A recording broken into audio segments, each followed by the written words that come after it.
Cancer.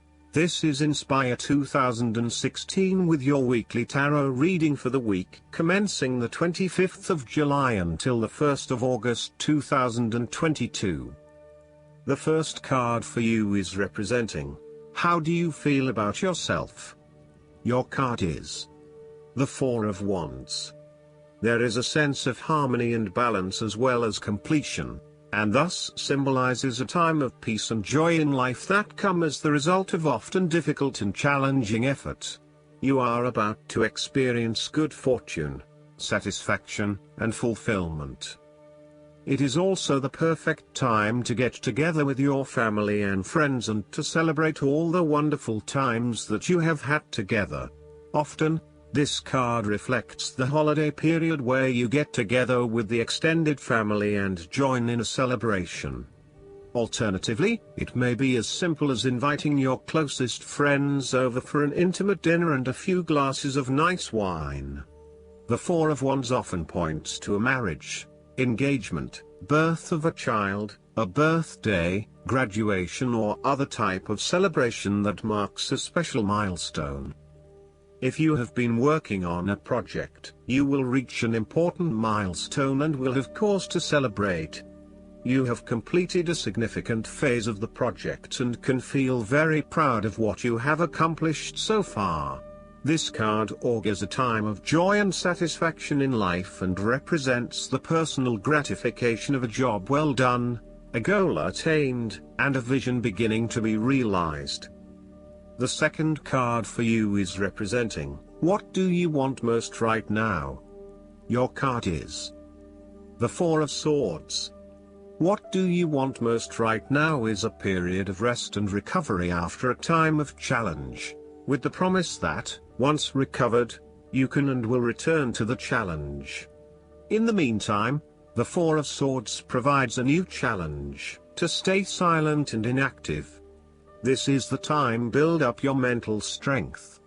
Meditate and spend time in a calm atmosphere. You need to replenish your strength and spend time in spiritual thinking. You need to rest and relax. The Four of Swords is a reminder that after every crisis and before every new challenge, there is always a time of relaxation and contemplation. Constant stress and tension will break even the hardest and most resilient of people, but brief periods of rest enable you to refresh your energy, concentration and focus, ready for the next challenge. These rests should be used wisely, to heal the body and ready the mind. The Four of Swords is also a sign that you can stop worrying, put down your defenses and take a breather from the chaos around you. For the moment there is a truce and you can catch your breath without being attacked again. However, bear in mind that a truce and peace are not the same thing. The Four of Swords is a guarantee that challenges will return to your life as soon as you are ready to face them, so make the most of the stillness and quiet you have earned, but never lose sight of the fact that the battle is not yet over, and that there is still work to be done. The third card for you is representing your fears. Your card is the Two of Swords. You are afraid of making wrong choice and decision. You are really struggling to see what the right choice is, as either option will lead to negative consequences. Lay out the pros and cons of each option that is available to you and weigh up which option will have the most favorable outcome. The Two of Swords may also indicate mental confusion as a result of information overload. You are overwhelmed with other people's points of view and additional, detailed information about what options are available to you. At the end of the day, you are going to have to make a decision, so sift through the advice and the information that is available to select only the most relevant and helpful. The Two of Swords may suggest that you are feeling stuck in the middle of two competing sides. You may be trying to play the peacemaker role, but in doing this you are just confusing yourself and creating more tension. For example, You may be trying to bring two conflicting family members together in the hope of a harmonious family environment, but instead you are finding yourself being the messenger or the dumping ground for each of their concerns. Decide whether or not you truly do have a role to play and whether you can indeed create peace between the two opposing parties. Otherwise, get yourself out of there. The fourth card for you is representing what is going for you. Your card is the Two of Pentacles. You may need to find balance between opposing desires and interests in your current relationship. Life will always be uncertain, yet if you can produce balance and harmony among all the demands upon you, you will ultimately live happily and in prosperity. Thus, the Two of Pentacles serves as a reminder to remain alert, agile and patient as you attempt to juggle your family, your friends, work, finances, health and new challenges.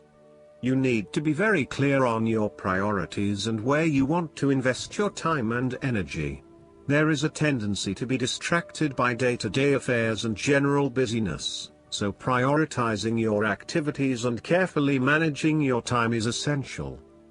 The Two of Pentacles brings you back down to earth and reminds you to not only focus on your broader life goals but to also make sure your day-to-day affairs are in order.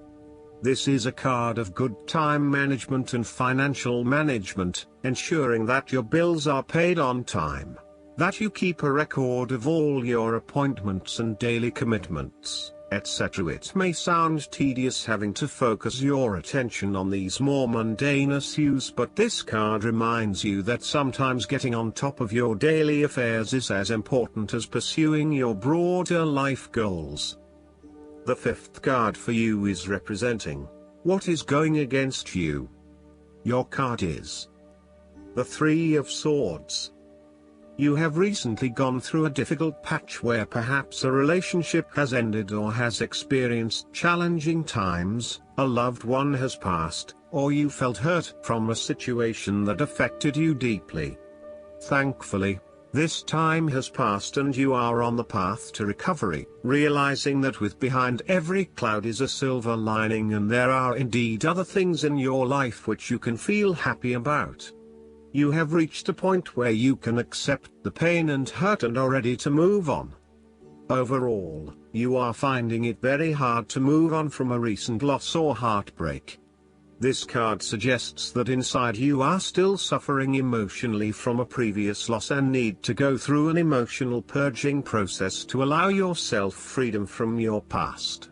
You are doing your best to leave this behind and make a new life, but it is still a long journey ahead.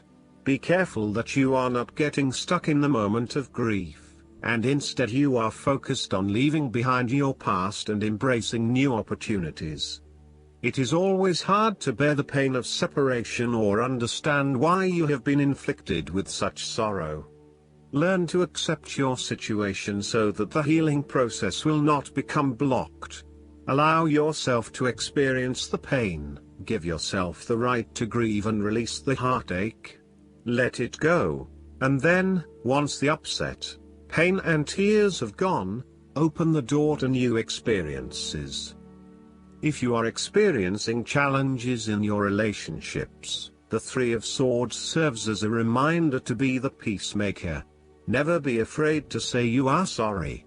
Always think before you speak so that you will not later regret what you have said. The last card for you is representing the likely outcome that you may have. Your card is the Eight of Wands. You are so sure about your goal that all distractions have been removed and you can devote yourself to the task with complete concentration, determination, and will. This experience can be very productive, allowing you to accomplish a lot in short time. With the Eight of Wands, you can look forward to the rapid completion of a project that is currently underway, but you can also expect to be occupied by something new and even more exciting and inspiring very soon. There really is no stopping you right now as you are just bursting with energy and ideas, and cannot wait to achieve one task in order to start another. To maximize this energy, it is important to ensure that your activities are focused on your broader goals and that you are investing in the right things at the right time. Also, make sure that before you move to the next task, your previous task is complete. Last but not least, the guidance card for you is Do the Work. If you see this card, please don't think of it as a chastisement. Nobody is doubting your work ethic or suggesting that you're not carrying your weight when it comes to your life purpose. Instead, this card reminds you to avoid the manifestation trap of doing visualizations, saying affirmations, offering up prayers, and so on, while ignoring inner guidance that advises you to take action. It is up to us to act upon the guidance we've asked for. The majority of manifestations occur when we listen to our inner urge to make positive changes, learn something new, do research, make connections with others. Life is a collaboration, from the moment we are born until the moment we transition. We are forever working with other people, our angels, and God. Without doing our part, we often don't get the results we would expect. What guidance have you been receiving that you've been ignoring? Perhaps you feel intimidated, confused, doubtful, or unprepared to act on it. Yet, God doesn't give us guidance unless we have the ability to follow it. Today, take one action step in the direction of your inner guidance. If you're unsure what to do, take a moment right now to pray for clarity. Then take another action tomorrow, and another the next day, and you'll soon manifest support in ways that exceed your dreams. I hope that you enjoy everything, and if you like the reading, just please click subscribe and you will get instant notifications every time we publish a new video right to your YouTube. Thanks.